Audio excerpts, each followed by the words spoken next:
Welcome back to another episode in sleep, nutrition, and movement and Aryan depression that we've been working through with our basic care routines. And in this episode, we're going to create rhythms, weaving sleep, nutrition, and movement together. The theme is all about building gentle, sustainable routines for our energy and our mood. Again, those micro changes for us. So, why does rhythm matter? Well, depression can make every day feel unpredictable. Some mornings you wake up heavy, some nights you can't sleep, and meals or movement fall through the cracks. So here's the thing, your body and mind thrive on the rhythm. Not rigid routines, but gentle patterns that help your nervous system feel safe and supported. And when we make these rhythms, these patterns, right, or our daily routines, the best thing I think we can do for ourselves is learn to go with the flow. Because I've got my own routines pretty much 7 days out of the week now, and it's really helped me a lot. But I also understand that things come up, and sometimes I'll have an early morning client, or the next week on the same day, they'll have to our schedule, so I don't have an early morning client. So I've learned to kind of just move through those and flow through them to get everything that I want done, but not to put a huge amount of pressure on myself. So in this episode, we'll explore how sleep, nutrition, and movement can work together to create steadiness in your day. So where do we get started on here? Well, we're going to start to use anchors. So not rules for us, right? Again, these are free flowing, kind of have it down, but understand things come up. So instead of strict schedules, choose anchors, small, reliable points in your day. Waking up roughly at the same time, eating a simple breakfast, even a piece of toast, stretching or moving for 2 to 3 minutes. Anchors send your body a message. We're safe, we're steady. Here's a reframe for you. Consistency doesn't mean perfection. It means kindness that's repeated. So where do we go next from here? Well, we're going to connect the basics. So sleep, food, and movement feed into each other. And I don't know if you did like a check for your day, if you can kind of understand this before we even go through it. So better sleep is going to equal more energy for your movement. Movement is going to equal deeper sleep and improved appetite. And eating regularly equals more stable energy and fewer crashes. So notice how one shift can ripple into another one. For example, when I eat breakfast, I don't crash as hard during the midday. So here's a gentle reminder for you.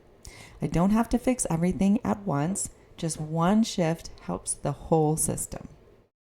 And where do we go from here in weaving sleep, nutrition, and movement after we start with our anchors? We connected our basics together. Well, we're going to design a gentle rhythm. Of course, right? Those small changes, we're going to put it all together for ourselves. Create a simple morning ritual. You wake up, you drink water, you eat something light. My morning ritual is pretty basic as well. I get up, make me a coffee, have a ginger shot, and take some kombucha for the day. And I always feel better when I start that way. Set a midday check-in. How's my energy? Do I need food, a stretch, or rest? End with an evening wind down. Dim lights, reduce screens, slow breathing. These small touch points create a daily rhythm without pressure. Here's an anchor thought for you. My rhythm is mine. It can be slow, gentle, and flexible. And of course, your own rhythm, your own routine is that. It's yours. It's not somebody else's. Somebody can share their routine, like I have shared a few things in this video, and you can either take them because you think they may work for you, or you can be like, that isn't my thing. It's not going to work for me. I have plenty of friends who wake up very early, do some meditation, some breath work, some journaling, and that really works for them. I have tried that over the many decades of my life and have found out that for me, laying in bed and doing a check it through of my day and how it's going to go really does help me. And even doing it on top of it the night before, because sometimes when I wake up, my body might be slower than the day before, the evening before. So I can change a few things if I need to. Again, it's whatever works for you because you want this to be sustainable. And somebody else's routine may not sustain your routine. So here we're at the end. Let's wrap up and recap. Living with steadiness. Rhythms aren't about control, they're about safety. Even small routines can help your body and mind feel grounded when depression tries to pull you into chaos. In the final episode, we'll wrap up this series with gentle self-celebration, how to notice progress, honor your efforts, and build trust in your own care.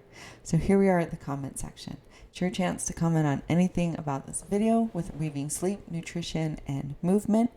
Really anything about your depression or any of the heavy emotion that you may have, or anything you want to share in your own life. And of course, share your routines as well, because even though somebody may not stick to your routine, maybe they have something, you have something that might work to be added to their routine.